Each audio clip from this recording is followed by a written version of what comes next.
에마뉘엘 마크롱 프랑스 대통령이 친중 발언으로 자국 안팎에서 문매를 맞고 있습니다. 그는 왜 왕따를 자초할 수 있는 무리수를 뒀을까요? 해석이 분분한 가운데 잠수함 파문의 뒤끝이 아니냐는 분석도 나와 눈길을 끌고 있습니다. 마크롱 대통령은 중국을 국빈 방문하고 귀국길에 오른 지난 9일 유럽연합은 대만 문제로 미중 갈등에 휘말리지 말고 독자 노선을 견지해야 한다고 밝혔는데요. 이 발언은 서방의 대만 관여를 원치 않는 중국 입장을 대변한 것으로 풀이돼 거센 역풍을 맞았습니다. 미국과 유럽 동맹국에서 비난이 쏟아지는 가운데 독일의 한 하원 의원은 마크롱은 시진핑을 위해 유럽의 대외 정책을 재앙에 빠뜨렸다며 마크롱은 점점 유럽에서 자신을 고립시키고 있다고 직격탄을 날렸습니다. 미국의 존재가 국가안보에 절대적으로 필요한 동유럽도 들고 일어났습니다. 이 지역의 한 고위 외교관은 마크롱이 유럽에서 전쟁이 발발했을 때 대서양 횡단 동맹을 중국이 해체하도록 돕고 있다고 일갈했습니다.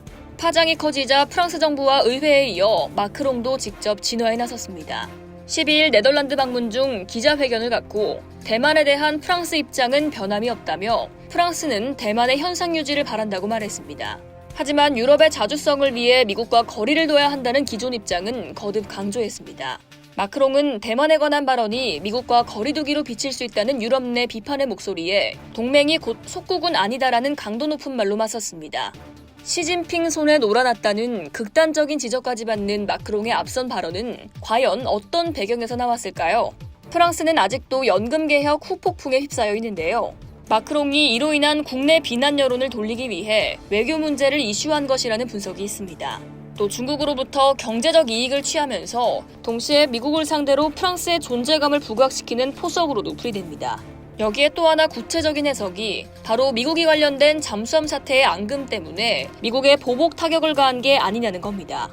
미국은 지난 2021년 9월 영국, 호주와 안보동맹 오커스를 결성하며 호주의 핵잠수함 기술을 주기로 했는데요. 호주는 이에 따라 앞서 프랑스와 체결한 약 77조 원 규모의 디젤 잠수함 도입 계약을 전격 취소했습니다. 미국 때문에 졸지에 거액의 사업이 무산된 프랑스는 동맹의 등에 칼을 꼬는 행위라는 원색적인 표현까지 동원하며 미국을 맹비난했는데요. 마크롱은 미국 주재 대사까지 불러들이며 미국의 등을 돌렸습니다.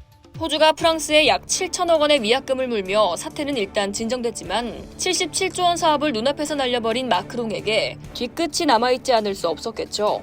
대만 관련 발언은 진화하면서도 여전히 미국에는 날선 입장을 견지하는 마크롱의 행보를 보면 잠수함 파문의 앙금이 아직도 가시지 않았다는 해석이 어느 정도 설득력 있게 받아들여지고 있습니다. 이상 여의도TV였습니다.